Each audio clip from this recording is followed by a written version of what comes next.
They once scoffed at Oscar Piastri, brushing him off as a timid youngster, too green to ever make waves. A teenager who left home at 14, isolated without close friends or a voice of his own. Just a kid warming the bench behind Fernando Alonso for more than a year.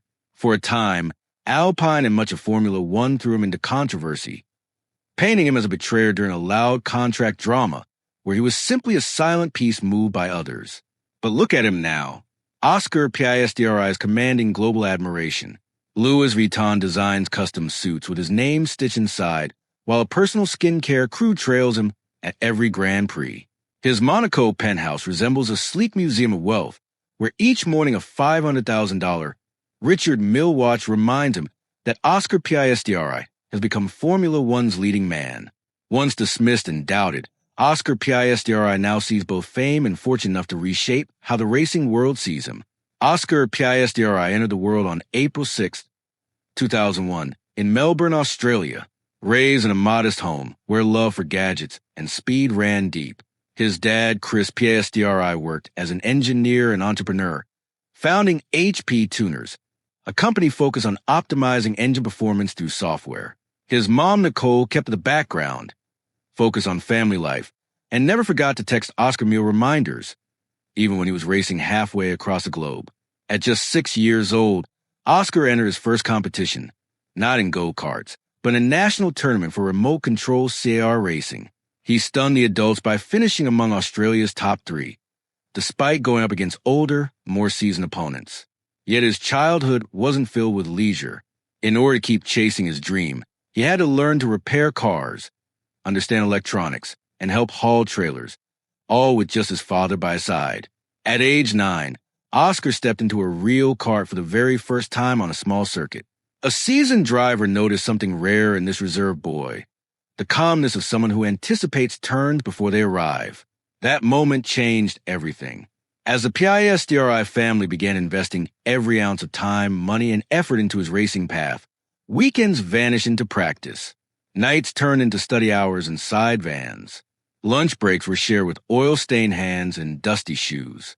At 14, he left home for England to enroll at Hilabry, an Imperial Service College, a boarding school with strict routines. He lived completely on his own, far from his parents, in a gray land with no friends, no familiar accents, and no warm greetings. That first year taught him how to do laundry solo, eat alone, and walk himself home through quiet, unfamiliar streets. By age 15, Oscar was surviving on a sports scholarship, racing on his dad's dwindling funds, and often borrowing gear just to get through.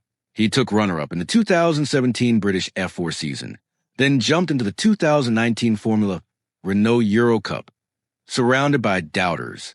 Yet there, Oscar silenced critics with 7 wins and 11 podiums, proving his rise was no accident. In 2020, he won the FIA Formula 3 title in his rookie season. The next year, 2021, he followed it up by claiming the FIA Formula 2 crown. No headlines, no arrogance. Oscar just committed himself to his true strength, racing. Typically, a record like his earns a fast track to Formula One. But Oscar wasn't given that chance. Alpine decided to keep their main pairing. Oscar spent that season grinding, studying analytics, running simulator laps, and memorizing the smallest cues. Then Alpine suddenly announced Oscar would join their lineup. But Oscar quickly took to social media to refute it, saying plainly that no agreement had ever been signed. The saga sparked one of F1's biggest contract disputes in years. In the end, Oscar won his case and joined McLaren, a team he believed would back him fully. He was named successor to Daniel Ricciardo, a fellow Aussie beloved, but now on his way out. In 2023, his first full year in F1, Oscar climbed onto the podium twice, took a sprint win in Qatar, and proved he belonged in an elite company. No showboating, no wild promises, just pure precision and icy calm behind the wheel. Then in 2024, he clinched his first Grand Prix victory in Hungary, followed soon after by another in Baku, with McLaren charging back into the top tier. Oscar became a central force in their turnaround and ended the season ranked 4th among all drivers. Now 2025 has begun, and it may become the most defining chapter of his career. Just 6 races in, he's already won 4, from Bahrain, China, Saudi Arabia to the streets of Miami, and leads the Drivers' Championship ahead of veterans and past champions. As of early 2025, his net worth is estimated around $10 million, mostly from his long-term McLaren deal, believed to pay about $6 million annually plus performance bonuses. He also holds endorsement deals with brands like Coca-Cola. He lives in a Monaco penthouse overlooking the Mediterranean, complete with its own GYM and biometric locks. Neighbors include VRSDAPP Leclerc and Norris. Oscar's supercar collection reflects his minimalist lifestyle. A black McLaren 720S twin-turbo V8, worth $300,000, handles his daily Monaco drives. A McLaren Artura hybrid with custom Alcantara interior adds another $230,000. Richard Mill gifted him an RM67-02 McLaren Edition, a rare model not sold to the public, with an orange strap echoing McLaren's colors and a value of around $200,000. He also travels with a personal team during the season, including a nutritionist, fitness coach, and recovery specialist, while McLaren provides access to their private jet for key race weekends. His relationship with longtime partner Lily Zniemer dates back to their early school days at Halebury. Lily keeps a very low profile, holds a degree in engineering, and avoids the public spotlight.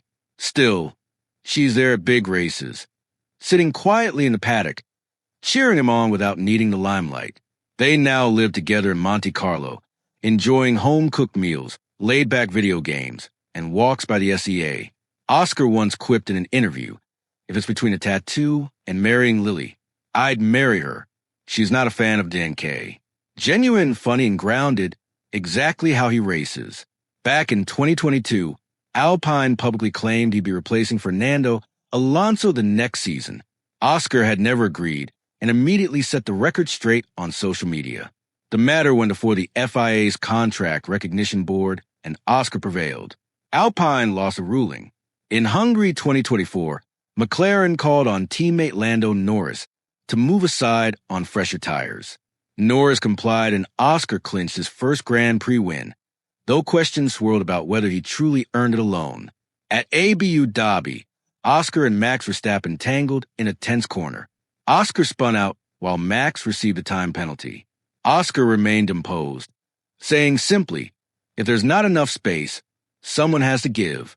After his 2025 Miami win, officials investigated a pit stop for possible unsporting conduct, but stewards ruled it was no foul and his win stood. Throughout it all, Oscar has kept his record clean with NO drama off the track and NO teammate conflict. Early in 2025, McLaren locked him in with a contract extension through 2028, a commitment that shows full belief in his long-term potential. To them, he's not just a rising talent, but the driver to build around. Oscar Piastri isn't just a rising force at McLaren. He's become the face of a new ERA in racing, one LED by results, not noise. From a kid fascinated by remote control cars in Melbourne to a title contender at just 24, his path has been extraordinary. Oscar doesn't seek cameras or tabloid fame. He avoids the spotlight with purpose. But through every race and every razor-sharp move, he reminds us that when you focus solely on the craft, you can go further than anyone expected. And if his upward climb continues, we won't hear his name in drama. We'll see it etched in F1's legacy forever.